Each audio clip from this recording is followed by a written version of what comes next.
Hi friends, ഞാൻ ബിനീഷ് കോനിക്കര. നമ്മളിന്ന് ഫ്ലിപ്കാർട്ട് വഴി ഒരു വാൾ സ്റ്റിക്കർ മേടിച്ചിട്ടുണ്ട്. അതിൻ്റെ അൺബോക്സ് വീഡിയോ ആണ്. ഓക്കെ, അൺബോക്സ് വീഡിയോ തന്നെയല്ല, നമ്മൾക്ക് ഈ സ്റ്റിക്കർ എങ്ങനെ ഒട്ടിക്കാം എന്ന് ഞാൻ പറഞ്ഞു തരാം. അപ്പോൾ അത് ആരും സ്കിപ്പ് ചെയ്ത് കളയരുത്, വീഡിയോ ഫുള്ളായിട്ട് കാണാൻ ശ്രമിക്കുക. ഓക്കെ, വളരെ സിമ്പിളായിട്ട് നമ്മുടെ വീടുകളിലൊക്കെ ഒട്ടിക്കാം. പിന്നെ ഈ പേപ്പറിന് ഇതിൽ വളരെ കനം കുറവാണ്. അപ്പോൾ കുട്ടികൾ വലിച്ചാൽ ഇത് കീറാൻ സാധ്യതയുണ്ട്. അപ്പോൾ ശ്രദ്ധിക്കുക. വളരെ സിമ്പിളായിട്ട് എങ്ങനെ ഒട്ടിക്കാം ഞാൻ പറഞ്ഞു തരാം. അതായത് ഗം സൈഡിലെ ഗം പേപ്പർ ഉണ്ട്. ആ പേപ്പർ പതുക്കെ വിടിയിച്ച് കുറച്ച് വിടിയിച്ചതിന് ശേഷം അത് ഭിത്തിയിലേക്ക് അമർത്തി പിടിച്ചു. നമ്മൾ എന്തെങ്കിലും കോട്ടൺ വേസ്റ്റോ എന്തെങ്കിലും തുണി ഉപയോഗിച്ച് അമർത്തി തുടച്ച് അത് വെച്ചതിന് ശേഷം ഈ ഗം പേപ്പർ പതുക്കെ ബാക്കിൽ നിന്ന് വലിക്കും തോറും ഇത് തുടച്ച് കൊടുത്തു കഴിഞ്ഞാൽ ബബിള് വരാണ്ട് നോക്കാം.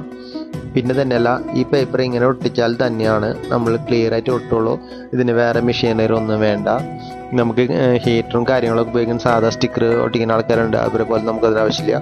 പിന്നെ വാൾ പേപ്പർ ആയതുകൊണ്ട് നമുക്കിതിനെ സ്പ്രേ ചെയ്യാനൊന്നും കാര്യം നിൽക്കണ്ട.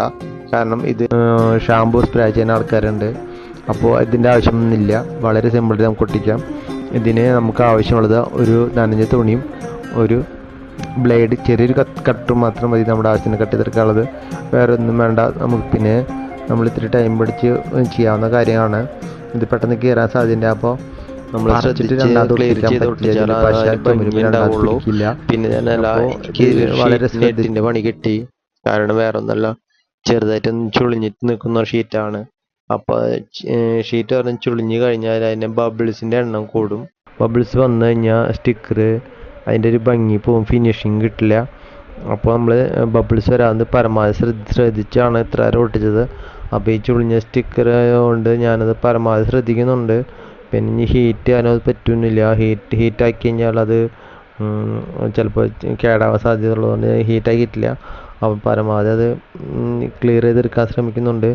അപ്പോൾ ഈ വീഡിയോ കണ്ട് ഇഷ്ടപ്പെട്ടെങ്കിൽ എന്നെ സബ്സ്ക്രൈബ് ചെയ്യുക, ഷെയർ ചെയ്യുക. ഓക്കെ, നമ്മുടെ ചാനലിൽ കാണാൻ വേണ്ടി ശ്രമിക്കുക. അപ്പോൾ ഇതുപോലെ പുതിയ വീഡിയോകൾ ഞാൻ ഇടുന്നതാണ്. ഇതാണ് ഫൈനൽ ഫോട്ടോസ്.